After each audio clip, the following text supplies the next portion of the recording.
There's no trip to the Carolinas without visiting a very, very special place. Asheville. Oh, Yeah. nice. Oh my gosh, that's awesome. It's so unique in its cuisine and its history, and as you probably all know, about a year ago, they were impacted horribly by Hurricane Helene. But whenever there's something catastrophic that happens to a city, the community comes together and finds ways to liven the city, and I think chefs are largely at the forefront of that, especially when it comes to feeding people. Hell yeah. So there's not going to be a quick fire challenge today. Oof. Instead, you're gonna meet all these people, hear their stories, and really celebrate the community that they have brought back together.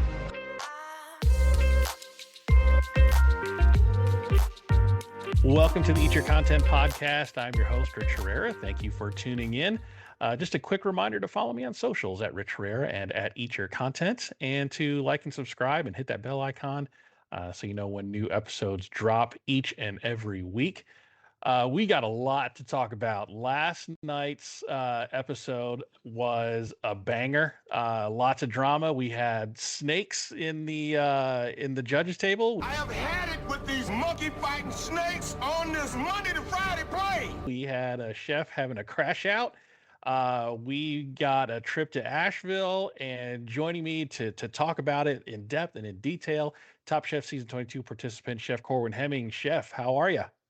What's going on, Rich? I'm doing great, man. This is full circle here as we've been reviewing things, and we got a lot to talk about, man. Let's get into it. But we were right. We were right. You and I were right, 100%. I feel like it.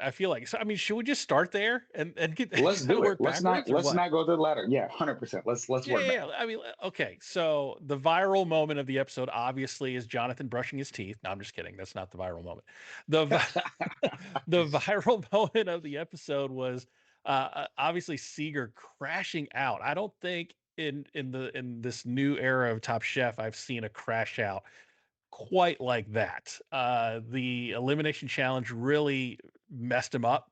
And he had some choice words for the judges, saying that they, basically didn't know what they were doing. And I just found it to be unbecoming. I found it to be unprofessional. I found it to be just a bad way to be displayed on TV for all of eternity. I don't. It's really hard to defend that, I think, although there are some people defending it online, but I was embarrassed for him. And poor Jonathan was standing next to him like, dude, just chill out. And then as they're walking back, Seeger basically throws him under the bus too. And was like, hey, you had an unbalanced dish. That was bad too, wasn't it? I'm like, dude, just lose with some dignity and lose with some grace. You made it this far, which is what a lot of chefs on the show obviously can't say. But it was insane to watch him. And then he basically asked for the rules. He was one step away from asking for the judge's supervisor and trying to, I don't know what the male version of Karen is, but having a Karen moment. It just cemented in my mind what we talked about with Seeger, that he, ever since the barbecue challenge, and he was eliminated there, he's been cooking with indifference. He's been cooking with a little bit of arrogance. I mean, pate outside in 90-degree weather, chicken liver pate is already an acquired taste for a lot of people, and you have 200 people there. I guarantee you half of those people, was like, what is this? And his line, there was no line for his station. So the chicken pate, it was just a bad vehicle for what he needed to do. But his whole thing was like, hey, I highlighted Appalachian ingredients. So did everybody else. And basically if all the requirements was display Appalachian ingredients, we'll just open up a jar of chow chow and throw it in a spoon and there. You got it. That was basically his expectation of the challenge. But I've talked enough. You must have been watching this and was like, dude. This goes back to, what week was it? I said this when the barbecue challenge happened. He obviously, this confirms everything I thought. I was like, he had a crash out behind the scenes and didn't want to compete in LCK.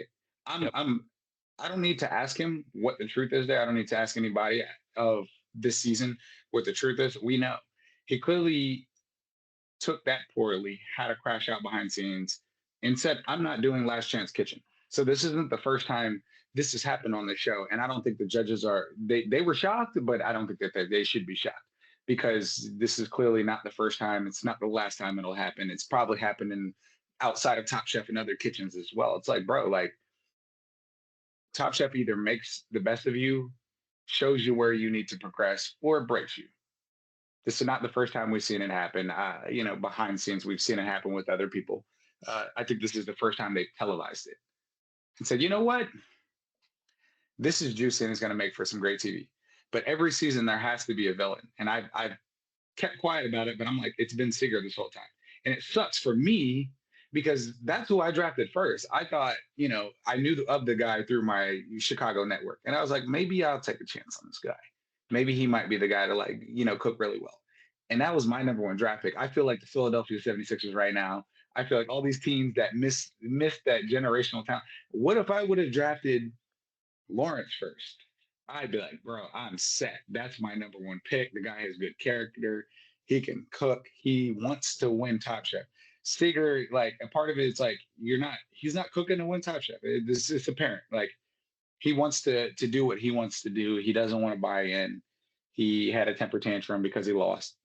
He tried to flip it back on the judges. And it's not to say that, like, you don't agree with the judging, but it's like, bro, you're not tasting and critiquing everybody's food either. So who do you think you are to sit up here and try to throw Jonathan under the bus when, like, bro, he put up a good dish. Yeah, it was acid forward, but they liked his dish. Everybody ate his whole dish. You didn't have a line. Nobody wanted to eat that nasty ass chicken pate. Like, bro, you came up with a bad idea, and you threw some Appalachian ingredients on there, but that's not what wins you Top Chef, bro, at all. So at the end of the day, like, pack your knives. Just not even pack your knives. Pack your bags. Get on the next flight. Like, let's sayonara, buddy. Like, get him out of here. Like, that's just not the way to go out, bro. Like, I lost. I thought me and Kat put up a good dish, and I still was like, damn, like, maybe there was something I didn't see. And then when I heard the critique, I was like, yeah, the judges were right. They got it right, bro. Like, we weren't able to get the ingredient we wanted, and I went out with my head high. I didn't kick and scream. It's Top Chef. There's only one winner. It's only one winner. And the other 14 people in that ladder have to accept it the right way. This is a once in a lifetime opportunity. It's a dream for some. Like, you took a spot that another chef who didn't make the cut would have come in, probably cooked better, had a better attitude, and would have existed in the Top Chef world with a smile on their face. But you want to kick and scream and be a sourpuss. Like, dude, come on, man. That's not it, bro. I gave you the benefit of the doubt. I said he's got to have better character. I was trying to see the good in it. And, he proved us right? He proved us right, 100%.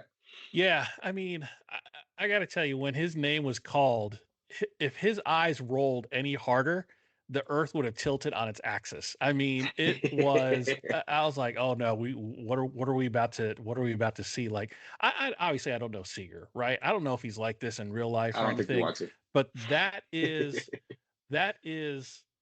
the impression that he's going to leave on America forever. He's going to be known as that guy. He's going to be that footnote in Top Chef trivia to say who had a crash out over chicken pate on what season of Top Chef, and that's what he's going to be known for, and that's a shame because he can't be like this all the time. This is probably not his character. I don't know. I don't know the guy. The pressure got to him. Maybe he really felt strongly about his dish, but he obviously didn't read he didn't consider his audience in terms of the 200 diners that were going to be there. He didn't consider the environment of where he was cooking, and decided to cook something with gelatin that's going to melt in 90-degree heat and humidity. And a group of 200 people that chances are don't like chicken liver or just don't like pate. He just wanted to cook his thing and more or less shove it down people's throats in a sense. Like, this is what I'm going to cook. I don't care about what you like or don't like, or trying to gauge what the crowd is going to be like. And the environment, and I'm just going to do my thing, and it's going to be fine. And even at the judging table, the judges were like, you gave us really bad pate. It was like soup. And he's like, well, the stuff in the bag in the cooler would have been better. He's like, well, you didn't serve that to us. On the other opposite side of that, Rhoda, when the judges came to her table, she's like, wait, don't eat those. Those aren't fresh. Let me make you a fresh batch. That's what you're supposed to do. You put your best food in front of the judges at that moment, because that's what you're going to get judged by. You're not going to get judged by on what you didn't eat. You're not going to get judged Yeah. on what could have been. You're being Yeah. judged on what is in front of you at the moment.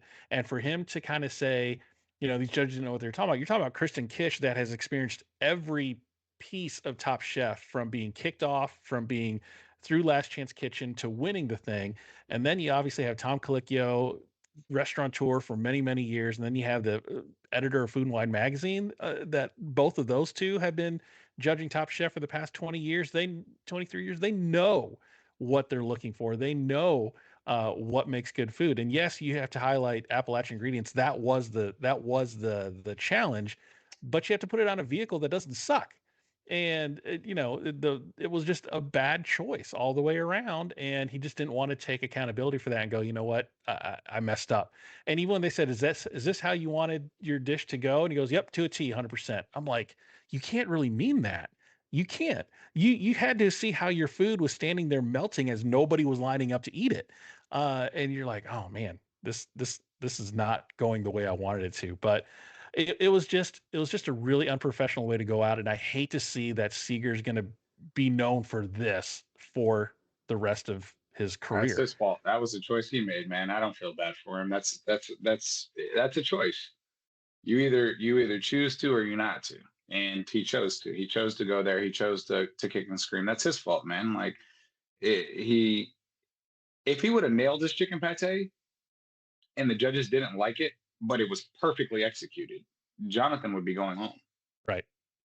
Because it had been like, you didn't do a good job of carrying the rest of the ingredients through. He cooked his crab trout cake perfectly. His ingredients were there. It was very sour. It needed a little more fat, but then they said his aioli was a little acidic. So it was a lot of acid. But he took sour corn and made something with it. It's not like he made the sour corn way too sour, or was like, hey, this is roasted corn. And it was like, why is this so sour? Like, he used what the ingredients were and gave it a vessel and had a misstep. And that's why Jonathan was also at the bottom, and they gave him a fair critique. Your dish was very well executed, but the acid was so high. Yeah. That's a minimal critique. You use sour corn, duh.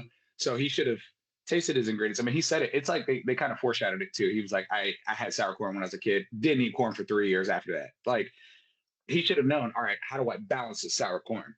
You know what I mean? And that's a fair critique. Seeger, your pate was not stiff. It wasn't melted.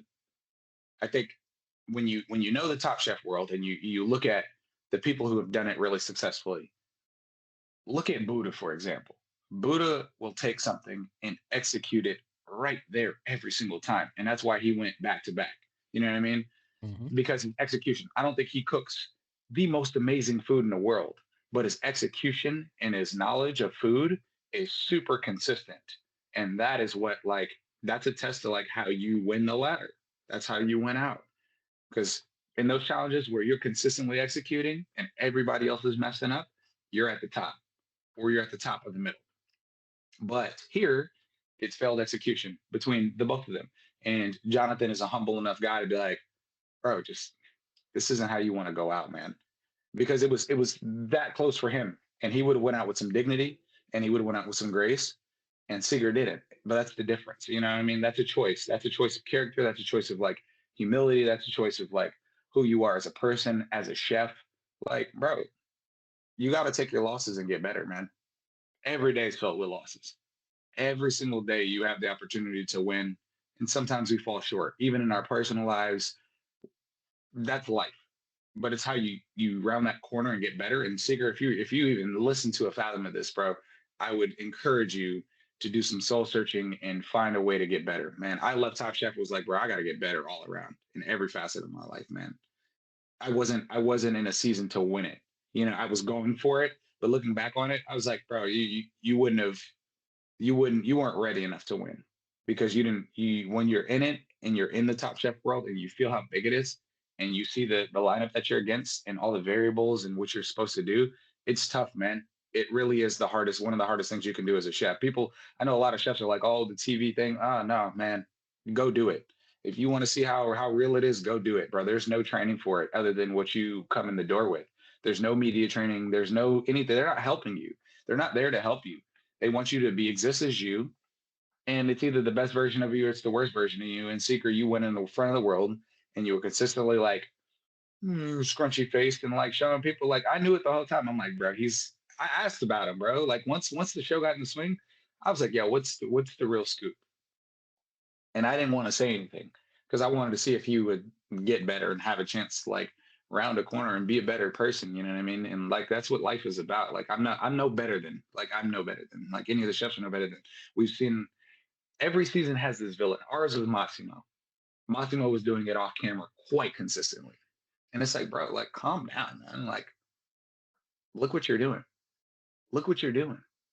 You're ruining relationships with people that in 20 years, if you're still a chef, you're gonna come back around and see. And that's not good for anybody. It's not good for yourself, bro. Nobody's gonna want to work with you, man. Like, that's where it really is. That's where it really, really matters, man, long term. And it's like I was there and I was having a good time. I was trying to genuinely get to know all these chefs, bro. I was trying to see where they're from, how they grew up, how their culture is imparted in them as being a chef. Like I was trying to find out as much about these chefs as possible, bro. And there's a reason why like I can fly to Chicago and hang out with all these chefs and be like, damn, man, I miss these guys. Like, you know, because I genuinely wanted to meet these people and get to know them for the better because I'm like, dog, this is the chance where I get to like, if I don't win, what's my lasting impression on these people? What's my lasting impression on the world? Did I go in there and represent myself, my family well? Did I represent myself well as a chef? Mess up, lose, win, sloppy dish, doesn't matter. Did I go on there and represent myself well? And I think that is super important. And it's like, you still, even if you did, there's still room to like get better. And I don't even think that's the focus of this. So anyways, let's get to the rest of the episode. I'm tired of talking about it. He packed his knives, he's out of there. We're in the last couple episodes here, man. And we're down to the nitty gritty.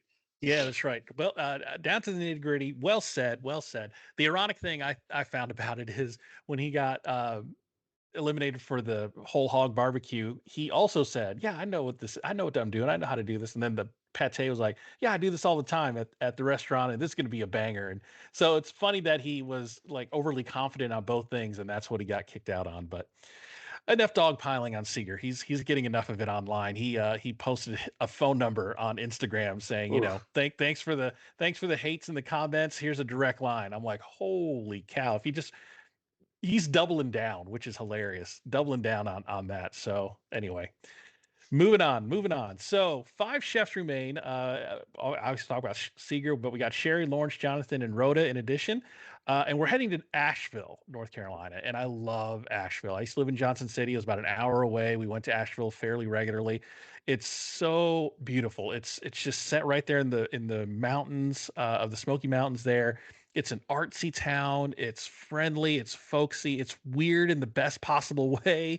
And it's such a great, I think, underrated foodie city. I think not enough people appreciate Asheville for the great restaurants and chefs that are in that area. It's a great city. I'm so glad they highlighted it. I do have a bone to pick. I wish they would have stayed in Asheville the whole time and did the challenge somewhere in Asheville and help continue. I love that they highlighted the city and the chefs that were help bringing it back from the brink of disaster as Hurricane Helene last year just tore the place apart. And it was just heartbreaking to watch as being somebody that lived in the area.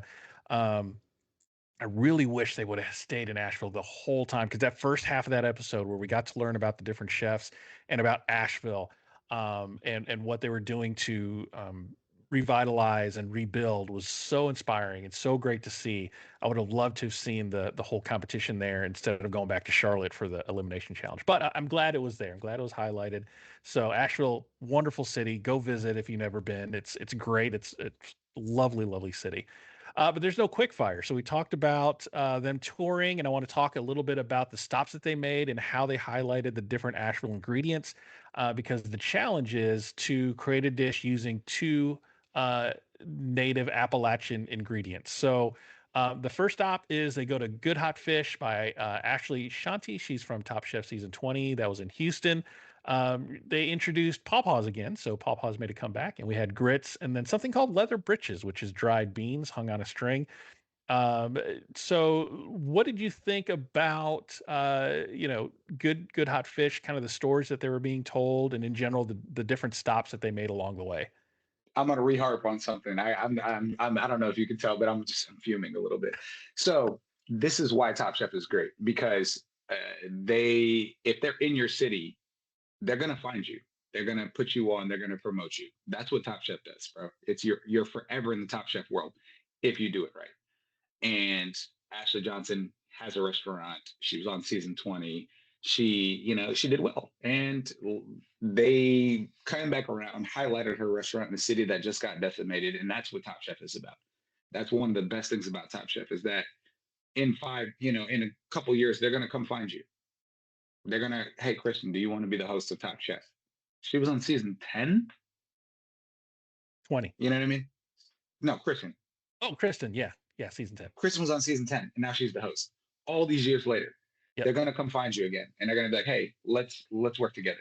That's the best part of Top Chef, is that it will find a way if you're lucky, if they in your city or if you want a judging appearance, they will find you and they'll give you that avenue. We've seen it time and time again. Every season, Christian and Swai were just on this season as judges. So let's not pretend and act like this is not what it does. Anyways, that's my sentiment because it's relevant. But in terms of ingredients, I think that they did a really good job of the Carolinas. Me being in DC, I'm right above the Carolinas by state. Virginia's right in between it. So the great thing about being in DC is we get really long stretches of each season because of the Carolinas. Because of the Carolina, straight up. Because of the Carolina farms, because of the agriculture there, we get longer seasons because in a month they're a month ahead of us in terms of temperature degrees. And so when those farms start producing, they sell local first and then they push all that agriculture north. And all of that hits DC a month before we see the DC, Maryland, Virginia farms start kicking up. And then a month after, when it starts getting cold, we still have access. And then everything from New Jersey comes down as well. So it's like because of where we're positioned, we benefit from the Carolinas. And I think that, highlighting pawpaws, once again, it's an OG. It's one of the most indigenous fruits of the Americas that the Native Americans invested in here in the Americas, like in the United States, the regional of us. And so I love the fact that they keep harping on this because it's an educational piece too, to a lot of the people. I wish we had more access from purveyors to get pawpaws to and from, to restaurants. Like next year or later this summer, I'm putting pawpaws on the menu. If I can find somebody who's selling pawpaws, or if I can ramps, I'll go forage for them. They're around here. You just got to go find them. So I'm going to go find pawpaws, and I guarantee you by the end of the summer, I'll have pawpaws either on a special or on the menu because of how good they are. And so the leather britches, also something I've never heard of before from the Carolinas, like dried beans, cool. They're the Appalachians being a mountainous region, but also having a very warm temperate. It's great for all types of food. There's probably so many other things that we just don't even know about that come from the Carolinas. I'm willing to bet that there's more ingredients. But I like this sour corn. Never had it before, so I like watching this episode. I was like, oh, okay. I'm looking up this. I'm looking up what was the sour tree, the honey that came from the sour mash tree. What was it called? Was it the sourwood honey? Sourwood honey. Yeah. I was Googling all this episode, and me being a chef, for 15 years, I'm looking at I don't know everything. There's so many things out there. I'm like, oh man, this is cool. I'm Googling stuff. I'm like, I want to taste this now. I want to see if I can get some of these things, delivered just as a sample, and that's what's cool about Top Chef, is because regionally it highlights all these things that you typically would never have tried before and probably never heard of or seen. And if you have, you're just deep in your chef bag. But this was a cool episode to highlight all these things and see what people are regionally cooking with that is so much different than the run of the mill stuff. Yeah, I love how in each stop they highlighted a different aspect of Appalachian ingredients. So, for instance, at Good Hot Fish, they showed Appalachian ingredients kind of in their native state, like the pawpaws and the grits and the leather britches. And then the next place they went to was Chai Pani by Marwan Irani. and he had a really unique fusion of his native Indian cuisine and Appalachian ingredients. So he made okra fries for him and did these tapioca pearl tater tots. People love tater tots. I love tater tots. So he had this really cool spin on it that, I put it on my list if I'm ever in the area again to try this place because, like, I like Indian food. It's not high on my list, but I like it. But he is introducing it in a way that is approachable to people in the South, right? Fried okra, people love fried okra in the South, and he does it differently. He does okra fries, infuses his Indian heritage in there. Same thing with the tater tots. So they showed a way that you can respect both cultures and fusing Appalachian ingredients with your cultural heritage. And I love how they did that. And then the third place was the marketplace, where they showed the pickling and preserving aspect of Appalachian cuisine and showed a chow chow and sorghum and the pickled green strawberries. And then that's where the sour corn came to light there. And so I just loved how they introduced every aspect. They just didn't throw ingredients at these chefs. They were actually learning the different varietals of Appalachian ingredients. So one thing I did want to highlight too is they didn't make a stop, but they kind of drove by these places where the two Filipino restaurants. Being Filipino, I'm always seeking out a Filipino restaurant wherever I am. And I love that Asheville doesn't have a huge Filipino population, but there's two Filipino restaurants there. Like Jacksonville is a huge Filipino population, and we have the number of restaurants to reflect that. But to not have a Filipino or not to have a huge Filipino presence in a city and then have that food being highlighted, I think is great. And I put those on my list if I'm ever in Asheville again, to visit those places because it's introducing a population that probably doesn't have experience of Filipino food to really great Filipino food. So I love how Top Chef highlighted all those things. So we get back and they start cooking. Sherry has a little bit of an advantage. So as the winner of the last elimination challenge, she gets to pick her two ingredients, and those are not available for anybody else. So we get back to Charlotte. So it's a couple of hour drive back to Charlotte. And we see what everybody's picking. So for the dishes, Rhoda's ingredients were buckwheat, oyster mushrooms, pawpaw vinegar, and apple butter. So she decides she was inspired by the Filipino restaurants and decides to make her version of lumpia. So I got really excited when I heard lumpia because lumpia is like a gateway food for a lot of people that don't eat Filipino food. It's a gateway drug too, man. I love lumpia, man. It's addicting. You can't just have one. You got to keep going back. That's right. It's a gateway drug. People, I mean, I eat them by the fistful. I got some in the freezer, right? They freeze really well. So if you can find somebody that can make them for you, they freeze really well. And you just fry them from frozen, and it's great. I'm lucky enough. My cousin Damon is dating a Filipino woman, and she made lumpia at one of the last holiday functions. And she came in literally what Rhoda said: the person who brings a tray of lumpia to the party is the star. And she walked in, and I was like, "Oh shit!" And I was like, "Oh man!" I kept smacking him, bro. Like that was the first thing down.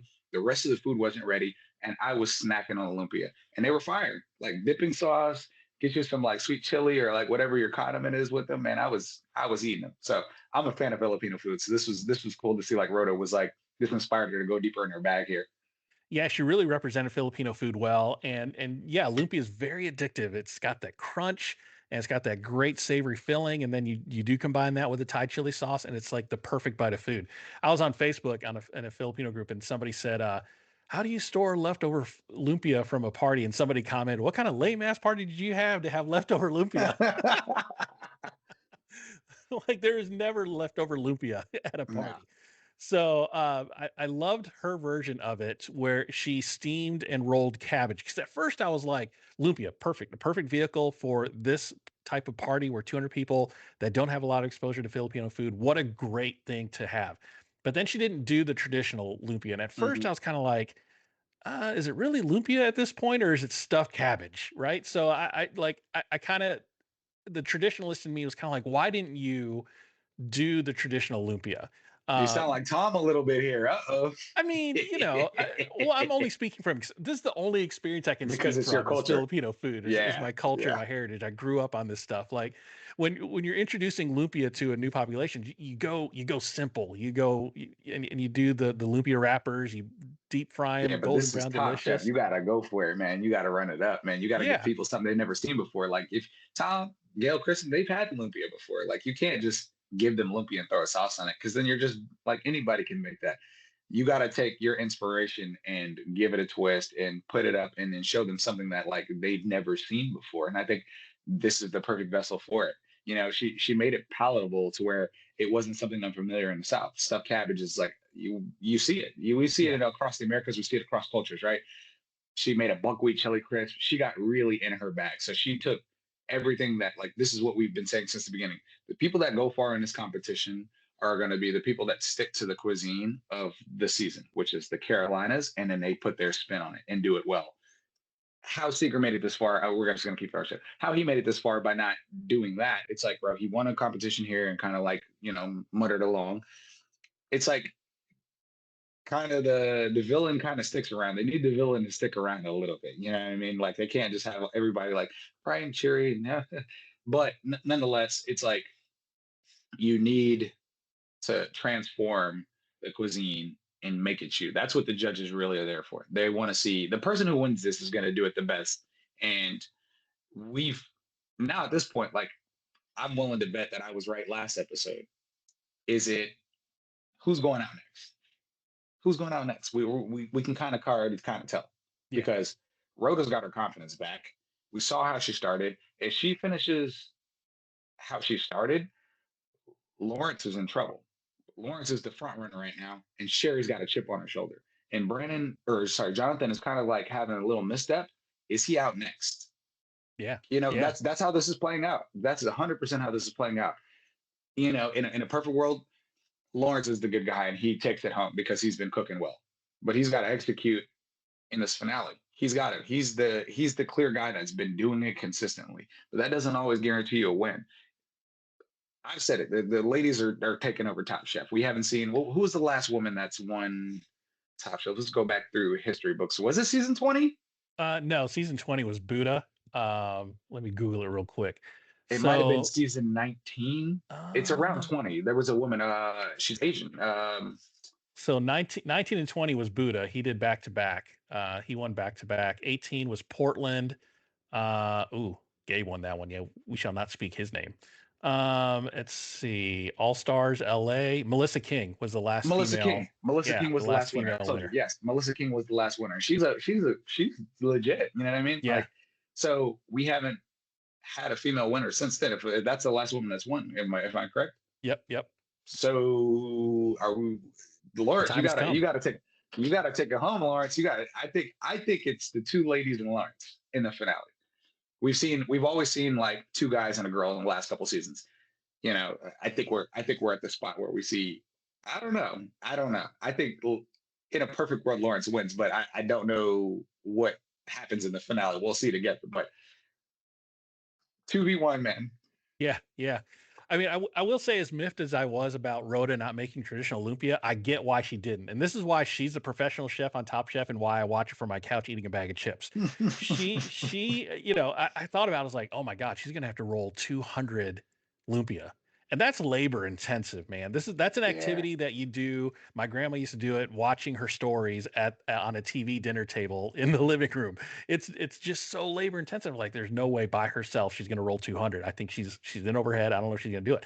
But the cabbage allowed her to do a very smart thing, which was steam it in long rolls and then cut portions out. I thought that was genius. Made it a lot more sense, and why she's the pro and I'm not. A lot of people were making some big swings. Lawrence was doing bread from scratch for 200 people, and his entire thing was made from scratch, all of it, even the mayo.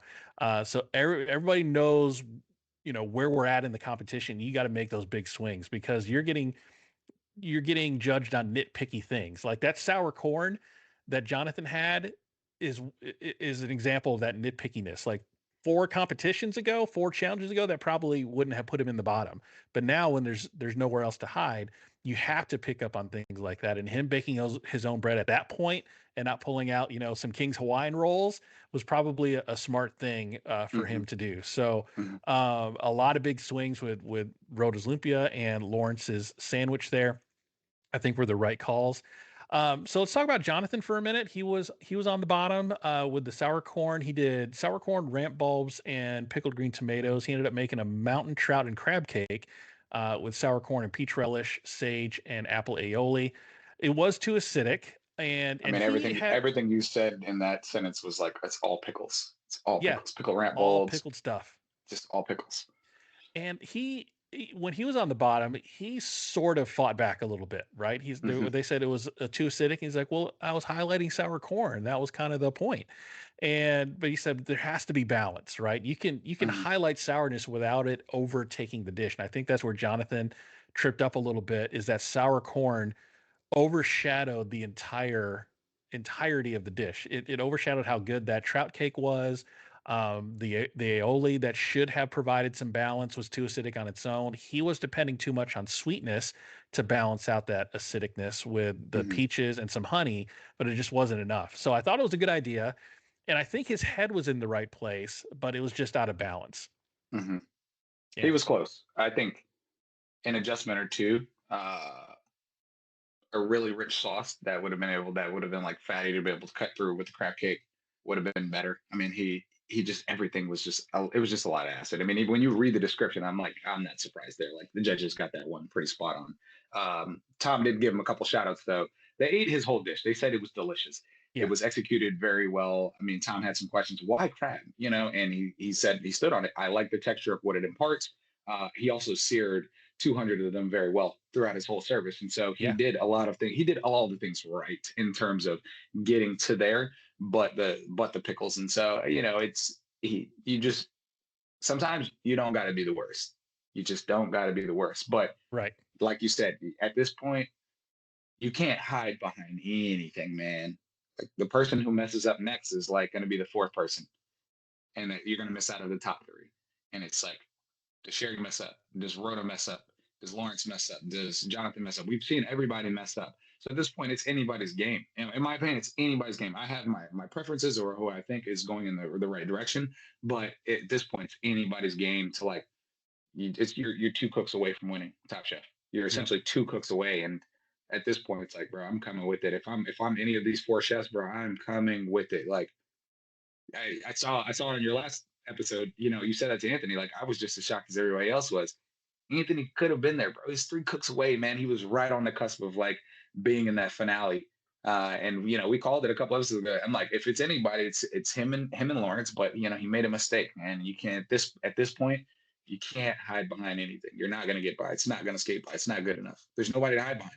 Yeah, it's got to be near perfection at this point. And Yeah. Anthony in his interview even said, is like, I should have just put some sauce in there before I fried it. And that's my fault. Like he acknowledged that mistake and he Hmm. knew what happened and why Hmm. he had to leave at that point in the competition. It's Hmm. those small little things that are going to trip you up.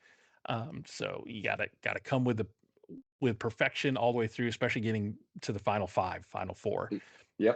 So Lawrence did a fried fish sandwich. So his ingredients that he highlighted were leather britches, dilly beans, sumac, pickled ramps, and sourwood honey. So he made a catfish sandwich with leather britches bun, sourwood honey mayo, and pickled slaw.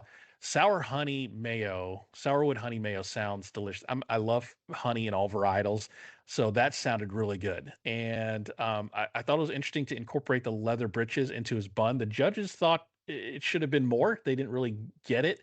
Like I think if he didn't tell them that there was leather britches in the bun, they probably wouldn't have picked up on it. So that was Mhm. his little mistake there to add more on there.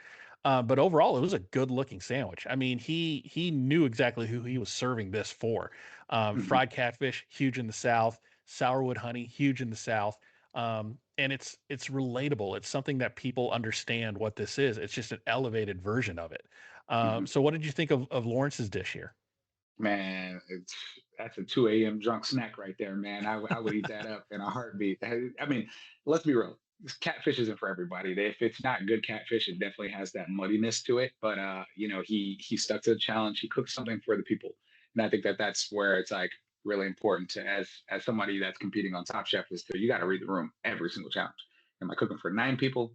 Am I cooking for 4 people? Am I cooking for 200 people today? Who am I cooking for? And I think you got to like adapt every challenge to not only your profile, but like you also got to like cook for the people. Like sometimes you got to say, hey, look, this isn't the challenge for me to go like super Cantonese or super this or super that. He drew his inspiration with the leather bridges and said this is very reminiscent of Cantonese cuisine, so I'm going to use that. And I think that that was a smart way of like adapting this challenge to who he is and not getting far fetched, and also cooking something that was really, really delicious. You know, his buns looked perfect, pause.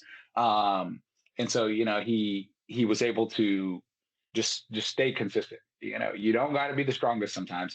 You just don't got to be the worst. And I think that he put up a really, really well executed dish. It wasn't anything we haven't seen before. It's fried catfish sandwich, but he made all the right decisions. Let me try to incorporate all these ingredients into the bread, into the batter, into the sauces, into the extra accoutrements, the drizzle of the honey, etc. Like, you know, the mayo, like he did all the right things in this. And he didn't have the strongest dish, but he put up something really strong at the same time. Yeah, sometimes to stay safe, you don't have to outrun the bear. You just have to outrun the other person. Yeah. And that's where we are here with Jonathan and Lawrence there. So let's talk about Sherry's. I thought Sherry's was a highlight. She really leaned into her culture, and Hmm. I feel like, I mean, I don't know how it happened, but I really feel like when they were at the Indian restaurant and watching the fusion, it really spoke to her because she was able to fuse her culture and her heritage into something that people could identify with. So Hmm. in her confessional, people were asking her, "Oh, what's this? What's this Brazilian food?" It's like, it's a fried hush puppy. You know, it's like it's a Brazilian hush puppy. And then they're like, "Well, tell me about your culture." And she just puts the food in front of them and goes, "This is my culture." And that's amazing. Like, to be able to convey that type of story in words through your food, I think is the best way for people to understand other people's culture, is Hmm. through the food and how it's presented. So her ingredients to highlight were the October beans, dilly beans, and chow chow. So she made, and I'm going to mispronounce this, an October bean acarajé and a vatapá. Like I said, it's a Brazilian hush puppy. Let's call it that. A pico de gallo chow chow and garlicky shrimp. Tom said it was creative and it fit well with the event as a pick up and eat finger food. So again, you are catering to your audience, and you know it's going to be 200 people walking around, and it looked really dainty. It looked really, it was a good looking dish that you could easily pick up. It's like a past hors d'oeuvre. You can pick it up and eat it in a bite or two, and you get everything you need to understand about that dish in that bite. And it looked really good. She opened that thing up like a hot dog and put the shrimp in there and the chow chow and all that. And I think it was just a big success. I really thought Sherry, when they were saying, and the winner is, I was like, I was typing Sherry's name down in my spreadsheet, Same. and then I was they too. said Rhoda. I was like, ooh, could have been either way. Could have Mhm. gone either way. A flip of a coin for between Sherry and Rhoda there. So thoughts on Sherry's? How did you feel about the vehicle that she chose to Awesome display dish. what she Like did? really cool, unique. She made it fun. She adapted its challenge. She said the right things too. Oh, what is this? It's a Brazilian hush puppy. I was like, oh, that's smart. 100%. I was watching. I was like, that's how you get the people on your side. Because it had it been a voting like amongst the 200 people, she might have won. She might have won. That was a great way to do it. She put familiar ingredients in front of people, cooked from her background, cooked from her culture, took inspiration. It's like her and Lawrence, man. They're and Rhoda as well. Like they're all doing the right things. They have a culture connection, and they understand how to adapt that into this Top Chef sphere. And it's like, man, it's working. It's working. And I thought she was gonna win. She is as confident as we've seen her. Um, it's good because it took her a while to get here. You know, she had a couple of, harder days in the beginning where she was struggling to get here. And now that she's here, it's good to see because she gets to walk away from this. If she walks away and wins or doesn't win, whatever, she's left her mark on this season as like one of the stronger people that put her culture on the map and represented herself exactly how she wanted to, and it takes some people there. A couple tries to get there, like you got to figure out how to play the game of Top Chef, and get what you need out of it personally. And I think she at this point she can walk away with her chin up, her chest out, her head held high, and say like, I went on Top Chef and I swung for the fences. Win, lose or draw, I did exactly what I came here to do, and it tests us. Bro, it took me a couple tries to get it too, man. I was having a couple missteps, and then when it clicked. And I was like, all right, now I'm here. You know what I mean? And that's what you need, that confidence boost to be like, all right, this is going on TV forever. Against my will, against my likeness. The only thing that I don't get to choose is how the production team cuts the scenes. But she's one of the last couple of chefs here, and she's cooking at a very high level, and it's good to see. One of my friends actually, who lives in New York City, shout out to Ray, was super blown away. He's like, this lady cooked rabbit and mofongo in the last challenge. He's like, bro, I can't wait to go eat at her restaurant. He literally posted this the other day, and I was like, well done, Sherry. Well done. You people that I know or that are watching Top Chef like what you're doing. So it's like you can't help but like you do it right, you're gonna win. You're gonna inspire people. People are gonna come find you, man. People are constantly coming in the restaurant. Oh my God, are you Chef Corwin from Top Chef? And like, I know it's coming, but it's like you never know how many fans and how many people are out there. And it's like this is why you do it the way you do it. You go in there, you be a good competitor, you be a good sport, and you cook your ass off. Other people are worried about other things. I'm not gonna say the names anymore. I'm tired of talking about it. But this is what you get. Like you catch more bees with honey, man. You catch more bees with honey. Sherry's catching bees right now. So it was a degree of separation. I want to know. I want to know from Tom, Kristen, Gail, and Ashley what was the degree of separation? Was it the buckwheat chili crisp that Rhoda made? Is that what was the determining? Like, had she not done the buckwheat? Shout out to Seeger for putting it in her cart. We'll give him his one props here. But it's like, was that the degree of separation that got her over the finish line versus Sherry? Because Sherry, she was coming for it. I thought she won. I thought she won here. Yeah, I think the way it was edited, I would have to say it was that chili crisp. That was Yeah. definitely a standout. There was more comments about that on Rhoda's dish than any other piece of her dish. Was that buckwheat chili crisp and how creative it was on taking an Appalachian ingredient and incorporating it into an Asian condiment and fusing the two together. So if I had to guess, that was probably it, that chili crisp. But Sherry reminds me a lot of Bailey from your season. She's peaking at the right time, right? She's peaking at the right time to get into the top three. She definitely has the ability now, and she tripped up a little bit at the beginning, but she found her voice, she found her style, and has stuck with it in the latter half of this season. And she's peaking at the right time to sneak in there into the top three. Um, I think she's poised to be in the top three. We were talking earlier, who's next to go, based on the last few challenges, if Jonathan doesn't step it up, he's probably going to be the next one to go. Now he's had a roller coaster of the last few episodes. He won back-to-back challenges and then was on the bottom back-to-back. So he's riding that low in the valley right now. So could this be the thing that kind of kicks him in the butt to cook into the final three? Who knows? But Sherry's on an upward trajectory. Rhoda's came back from Last Chance Kitchen, cooking with a vengeance. Lawrence is consistently good. So the top three is up for grabs. I mean, it could be Jonathan. We've seen Jonathan do really well, obviously. So he's got the potential to be in the top three. Sherry's doing really, really well. So it's going to be next week's episode. It's going to be really fun to watch to see who's going to get in there in the top three, because it could be anybody. Just like we said today, I thought Sherry won this thing. I really thought the way that the diners are talking about it, the way the judges are talking about it, I was typing Sherry on my spreadsheet. I thought she's going to win this thing. But it was Rhoda who pulled it out. So good for Rhoda. She ends up being the winner of this elimination challenge. Joining her at the top was Sherry and Lawrence. So all three of those were at the top there. And then bottom of the judge table is obviously Jonathan and Seeger. I don't think there was any doubt as to who was going home and who was on the bottom. So we talked enough about Seeger. I don't want to talk about it anymore on this one, but we all know why he went home. Talked about it at the top of the show. It's just sad to see somebody go out like that. It's hard. It was really hard to watch. I felt embarrassed for Jonathan. I felt cringe for Seeger because he strikes me as one that rage comments under Yelp reviews.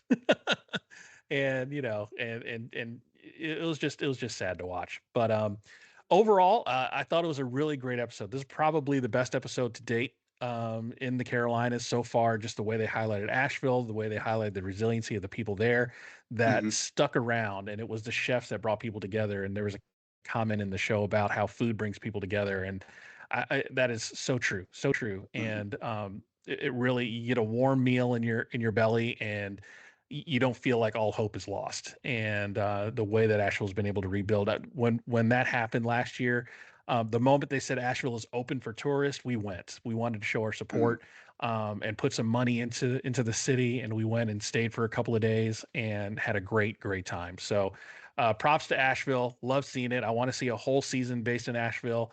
I love that they're getting their flowers in this episode. So draft point update. So episode total, it was a low scoring affair because of only having the elimination challenge, but I won the episode 8-1. Overall totals for the season so far, I'm closing the gap 75 to 93. So it's going to come down to the finals. And here's the bad thing. Sherry is your only chef left. Brother, you might sneak it away at the end. Yeah, if she doesn't make it into the top 3, I'm going to win because I'm going to have all the points in the finale. So well, I'm just saying. Here's where I think I have a little bit of hope left. If Sherry makes it through, somebody on your team gets eliminated next challenge, which means that if she wins, I'm getting that little boost of points. Is just that gap. This is going to come down to it. The fourth quarter is a fourth quarter game, man. I thought third quarter I was walking with it, man. After halftime, bro, I was walking with it. I had a struggle bust of a first quarter. Lost a lot of chefs, lost a lot of good men out the gate. But we're now at a point now where it's like, man, it's anybody's game, just like Top Chef is, man. These points again. I thought I was running with it. I was like, I've got a clear win here, but it's shaping out to be a good season in terms of how we drafted. I've got one person left. Sherry, I'm rooting for you. I've been rooting for you. I want to see you do well. Yeah, man, I'm hoping she makes it to the finale here. Yeah, next week's episode is going to be the 2-minute drill to see who sticks around. If Sherry stays and I lose, I'll still have 2 people left if I lose one next week. So I still have a chance to pull this out. But you have to have Sherry in this competition next week to win. Yeah. So if she gets eliminated next week and the top 3 are all mine, I'm pulling out victory out of the jaws of defeat. 100%. I think Sherry's in it. I'm willing to bet. I'm gonna roll the dice. Sherry, if I'm right, I'm coming to New York. Buy me a drink. Come eat at your restaurant. There we go. What a great episode to talk about. Last couple of minutes here. Where can people find you on socials to follow your adventures, and what's going on at the restaurant this week? Yes, follow me at Chef Corwin Hemming on Instagram. Before I get into that, Rich, we're at the end of the season here. I know we've talked about the finale, but rounding out, this has been so much fun all year this season with you. So once again, thanks you for having me and getting to know you, getting to know where you've been. Like every episode, I feel like as they're traveling around, you're like, oh, I've lived here. I used to live in Tennessee. I'm in Jacksonville. Like you're a Southern guy through and through. You have an Auburn Tigers hat. I know it's College Hat Day. Shout out to HU, Howard University, DHU. You got your Auburn Tigers hat on. That's right. I'm a Georgia Bulldogs guy myself, so I'm a fan of SEC teams. Man, hey, look, we've got championships as of recently. We're up. You know what I mean? We're always in the topic of conversation. But this has been fun. This has been a great season so far. So shout out to you, man. Keep doing it. Man. I want to see you keep doing it in the future. But at the restaurant, it's getting hot outside, man. Summertime is here. I can't wait till these peaches start popping up and all of my favorite things. My birthday's in a couple weeks, so I'm a summer guy through and through. I love it. I can't wait to be in a pool this summer, cooking barbecue and outside. So I think we're trying to figure all these things out. It's busy at Isla. We've hit some record weeks. The team is just absolutely there with us. Everybody's riding steady. So just happy with the consistency and where we're going. We got the Rammies finalists coming up in the next couple of weeks as well. I think what's today's date? We are officially 5 weeks out from the finale. So, we'll miss, obviously I won't be able to talk about it because the season will be done by then, but I think it's the week following the finale is when we find out if we win Best New Restaurant in DC. So everybody that works at Isla, thank you for all the hard work, dedication, everything we're pouring in. We were destined to win. So I want to win.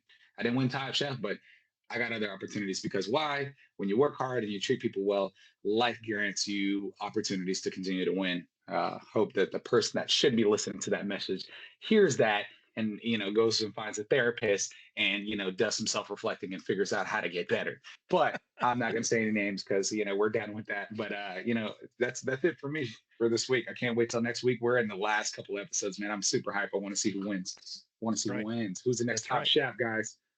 So good luck on the Rammies. Make sure you follow him on socials at Chef Corwin Hemming to see if he wins and his restaurant is honored. And follow me on socials at Rich Herrera and at Eat Your Content. Make sure you like and subscribe on your podcast player of choice. For Chef Corwin Hemming, I am Rich Herrera. Thank you so much, Chef, for joining me today. Over and out. I'll see you next week, Rich.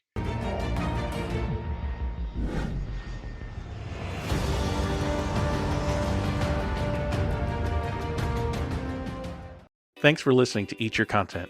If you like what you hear, please consider supporting the podcast through my merch store on TeePublic. Get great quality items like t-shirts, hats, mugs, and more, all sporting the vibrant Eat Your Content logo. Go to teepublic.com/user/eatyourcontent for more great items, and thanks for your support.